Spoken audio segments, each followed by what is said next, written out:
안녕하세요. 엠솔수학입니다. 저번에 이어서 오늘도 마찬가지로 고등학교 진학을 위해서 학교별 특색들을 조금 더 알아보도록 하겠습니다. 근데 제가 저번에 너무 떨려가지고 처음 할 때 어머님들한테 미리 알려드리지 못했던 점들이 있어서 그걸 먼저 한번 알아보도록 할게요. 오늘은 저번 주에 저번 시간에 제가 청주고랑 흥덕고를 좀 비교를 했는데요. 오늘은 이 근처 학생들이 많이 가는 복명고, 세강고, 중앙여고에 대해서 분석을 할 거예요. 근데 그 전에 우리가 5등급제와 성취도의 차이점을 한번 어머님들이 알고 가셔야 될 것 같아요. 이제 고등학교의 성취도는 2022학년 개정 교육과정 이후로 보통교과, 사회과학, 융합선택이 모두 다 성취도 A에서 E 5등급제로 변기되게 돼 있어요. 즉 모든 과목이 A, B, C, D, E 5등급제의 그 성취도가 표현되게 되거든요. 요것은 절대평가의 점수로 이제 변기가 되게 되는데 학교들에서 요것을 조정할 수는 있어요. 어떻게 조정을 하냐면 일반적으로는 90점 이상이 A등급이야 라고 하는데 우리는 시험 문제의 난이도를 조사를 할 거야. 그래서 85점 정도까지를 우리는 A등급이라고 볼 거야 라고 할 수도 있어요, 어머니. 그래서 학부모님들이 좀 판단을 하실 건 절대평가에 대한 원점수를 가지고 A, B, C, D, E 등급을 하지만 거의 절대평가 점수인 90, 80, 70, 60 뭐 이런 식으로 표현을 하지만 약간씩 그 미세한 차이를 두어서 즉 이렇게 좀 A등급의 비율을 조금 높인다는 거, 점수를 좀 낮춰서 비율을 높일 수도 있거든요. 그런 식으로 해서 등급 그 성취율의 점수가 약간의 학교별 차이는 있지만 그래도 어쨌든 어느 정도의 A등급의 비율은 정해져 있기 때문에, 그러니까 A등급이 나오는 아이들이 정해져 있고 그 안에서 1등급이 나오고 2등급이 나오는 비율은 정해져 있는 거라서요, 어머니들이 그냥 A등급에 한해서 또 B등급에 한해서 우리 아이들이 몇 등급까지 가능한가라는 것을 좀 판단해 보시면 좋으실 것 같습니다. 그래서 5등급제는 보통 등급으로 표현할 땐 성취율이 아니라요. 등급일 때는 상위 10%까지를 우리는 1등급으로 무조건 놓고 10에서 34%까지는 2등급 이런 식으로 표현해 놓습니다. 그래서 1학년 성적표를 예시하면 어떤 학생의 1학년 성적의 교과는 국어, 뭐 수학, 영어 이랬을 때 단위수가 표현되고요.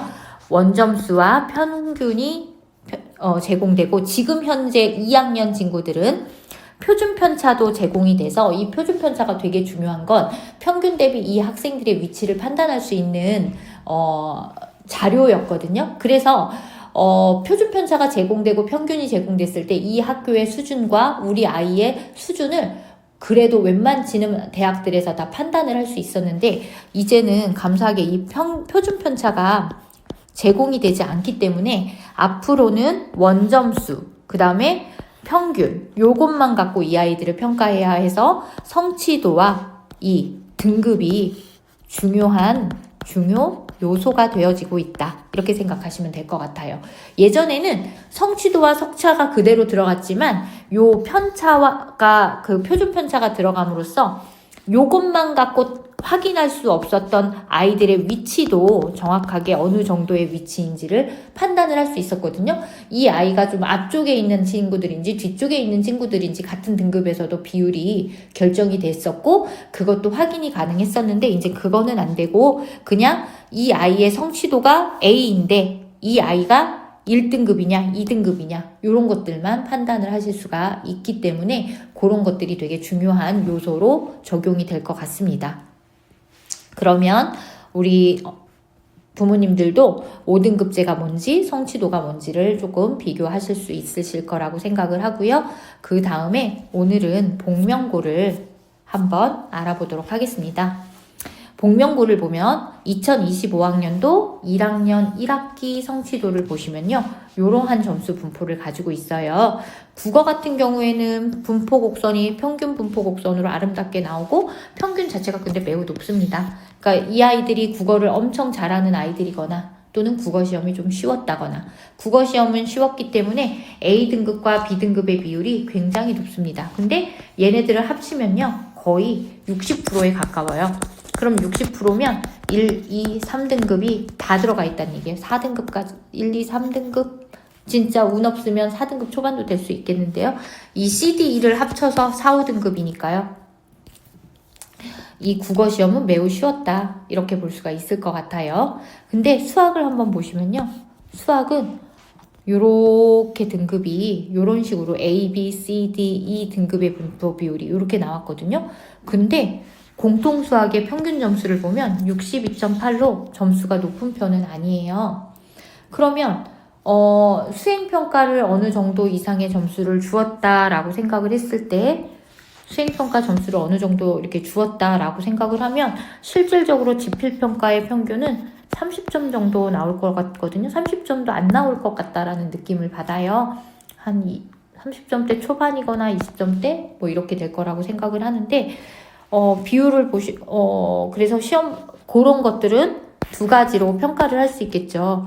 아이들이 공부를 안 했나? 또는 시험 문제가 어려웠나? 근데 저희 이제 복명고등학교의 시험 문제를 확인해 봤을 때는 요즘 복명고등학교가 옛날하고 좀 달라지는 것 같아요. 그러니까 시험 문제가 쉽지만은 않아요. 그리고 1학년도 그렇고 2학년도 그렇고 전체적으로 수능 형태의 문제들이 좀 출제가 되고 있는 경향성이 있어요. 제가 다른 과목들은 정확하게 잘 모르겠지만 수학이나 과학 같은 경우에는 약간 모의고사 위주의 문제들이 출제가 많이 되고 있고 난이도도 굉장히 업되어 있는 형태를 볼 수가 있습니다. 그래서 이건 아마도 난이도가 높았기 때문에 평균 점수 자체가 전체적으로 낮은 건데요. 1등급의 비율이 약 16.5%인 걸 봐서, A등급의 성취도의 비율이 16.5%인 걸 봐서 수능 형태의 공부들이나 좀 공부를 좀 깊게 한 친구들은 성적이 조금 웬만치 나오는 학교인 거고요.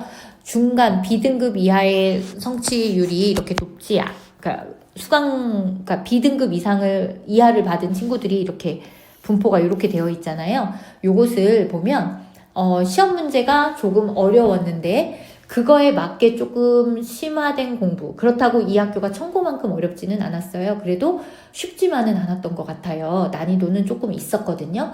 근데 그랬을 때 그런 형태의 공부를 한 친구들에게서는 점수를 얻을 수 있는 학교지만, 우리가 중간 정도의 문제들을 많이 다뤘던 친구들에게는 그러한 문제들이 조금 어려웠겠다. 그래서 중상위권 아이들이 이렇게 치고 1등급을 하는 것들이 조금 어려웠지 않았을까라고 생각이 들어요. 1학기에는 그러한 시험 분포가 나타났던 것 같거든요. 그래서 등급대가 이렇게 보시면 조금 전체적으로 아래에 있는 애들에서는 상관이 없는데 상위권 아이들의 점수가 그렇게, 그러니까 상위권이 많은 점수를 가지고 그러니까 높은 점수에 있는 애들이 상위권에 많이 포진하는 학교는 아닌 것 같아요.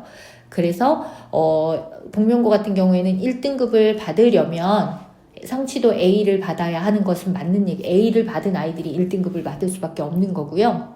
청고는 B등급을 받아도 1등급을 받을 수 있었지만 이 학교는 그렇지는 않은데 시험 문제가 쉽지는 않다. 그래서 극상위권의 문제들은 아니더라도 상위권 문제들을 조금 잘 다룰 수 있게끔 공부를 해 놓은 친구들이 가면 되게 좋겠다라는 생각이 드는 학교입니다. 그래서 예전하고 다르게 복명고가 시험 스타일을 약간 수능 형태의 문제들로, 수능을 변형한 내신 형태의 문제들로 출제를 하고 있어요. 수학이나 과학은. 그래서 그런 식으로 공부를 하면 이 학교에서는 승산이 있지 않을까라는 생각을 해봅니다.